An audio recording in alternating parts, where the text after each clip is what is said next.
Hey guys, welcome back. It's Professor Hank, and in this video I'm going to show you how to use the do-while loop in Kotlin. So the main thing that you have to remember with the do-while loop is that it is a post-test loop. So what that means is that the body of the loop is going to execute at least once. Okay, you're guaranteed to have at least one repetition. So this is different than the while loop in Kotlin, that with a while loop you can have 0 or more repetitions. It's a pretest loop. Okay, in Kotlin, do while loop, you get 1 or more repetitions. It's a post-test loop. So we're going to reuse that while keyword that we learned about in the previous video, and we're also going to introduce the do keyword. All right, so let's go ahead and get started. All right, so we've got our project set up and ready to go, and let's take a look at what this syntax is going to look like for this. So your syntax for the do while loop is something like this. You've got that do keyword, all right, and then you're going to have a block, so an opening and closing curly braces, and then you've got the while keyword,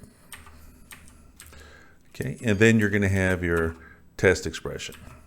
Okay, inside of here.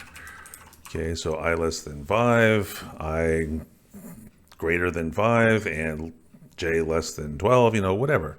Your standard test expressions as we learned about in previous videos. All right, so inside the do while loop, you're going to have the statement or statements that you want to have repeat.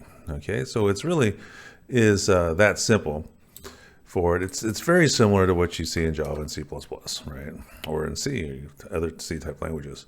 So let's go ahead and make our main function, and we will do a example program.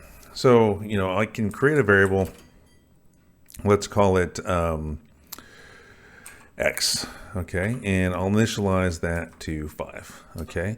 Now, our loop, we can do something like this. Do, okay?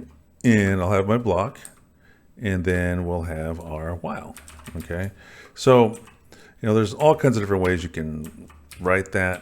You can do it kind of like I have it here.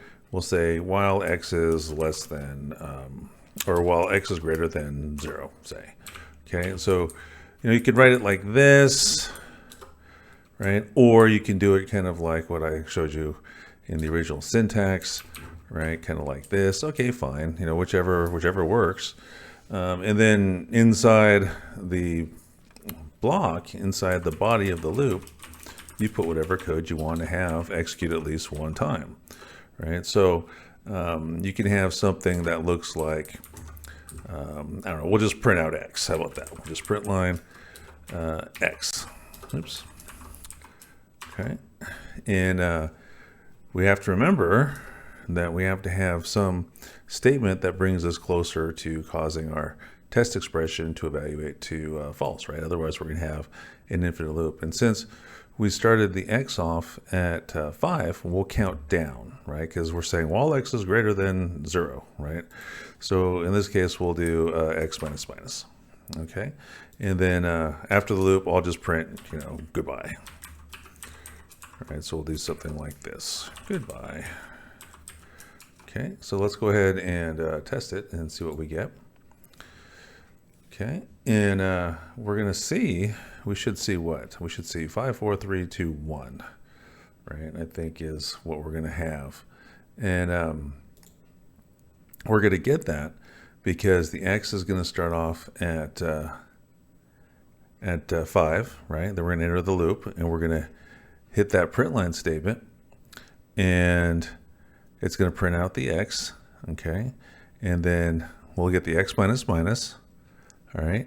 And then once we get the x minus minus here, then the x will be 4, and well, 4 is greater than 0, so we're going to have another go. We'll go back up to the top of the loop, right? Go up to that do part, and then we'll print line x. Well, what's an x at that point? 4. And so we'll print that out, and then x minus minus happens, so x becomes 3, and so on, right? So we go all the way from 5, 4, 3, 2, 1. And when x is 0 after this last x minus minus here, well, x greater than 0, 0 greater than 0 is false, we're done. And then we print out the goodbye. All right, now, what if I was to initialize x to -5, right? Well, it doesn't matter what we've initialized it to in terms of, you're always going to get at least one repetition. So even though I did that, we're still going to see, x is equal to, or we're going to see -5, right, when we print the line out. Because, and there you go, you can see it right there. Because, we initialize it to -5, but the test doesn't come until after the loop, right?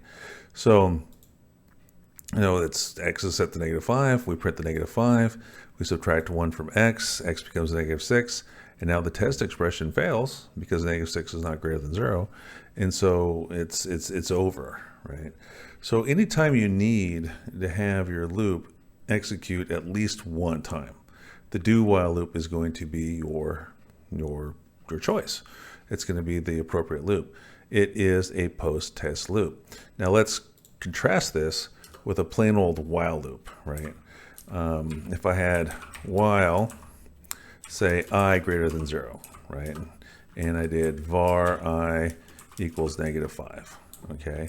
And then in the body of the loop, I did basically the same thing, right? Print line I, and then I minus minus, okay? Well, in this instance, when I run this, you're not going to see anything from the while loop at all, okay? And why is that? See how we only see the 1 -5? That's the result of this print line right here, but we don't see the -5 from here, from this print line, because this is a pre-test loop. So I contains -5. Is -5 greater than 0? No, it's not. So this whole body never executes, right? It gets skipped, and we just continue along our way to printing goodbye, right? So that's pretty much it. The do while loop is fantastic. Like I said, when you need to execute the body of your loop at least one time. So an example of that, and I'll just show you what it could look like without writing an entire program for it, because we'll cover this later. But for a menu-driven program, okay, so while input does not equal Q, say, right? And inside of here, we could have created a variable var input equals, yes, or something, okay? And so this is going to execute at least once. And so in here, you could put a bunch of print statements for your menu, right? So you could do something like, I don't know, A for A something, right? That's just your menu option 1, right?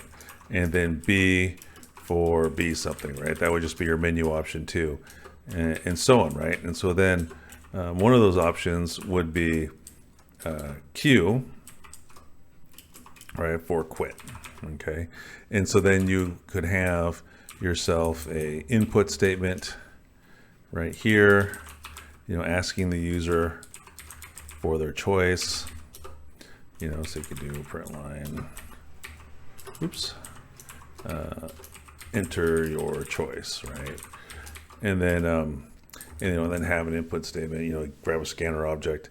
And this is going to guarantee that this is going to see or show the menu to the user at least one time, right? It's guaranteed. So, that's perfect for menu-driven programs, which again, we'll take a look in more detail in a later video on menu-driven programs, okay? Okay, so that's going to bring this video to a close. If you're a student of mine, you have questions about any of the topics that were covered in this video, feel free to drop me an email, stop by my office hours, or hit me up on Zoom online. For the rest of you, if you thought the video was useful, please consider giving a thumbs up. If you thought the video sucked, you got the thumbs down button as well. Consider supporting the channel in various ways. You can subscribe, you can join as a member with additional perks for as little as 99 cents. Leave a comment, whatever. But most of all, thanks for watching, and we'll see you next time.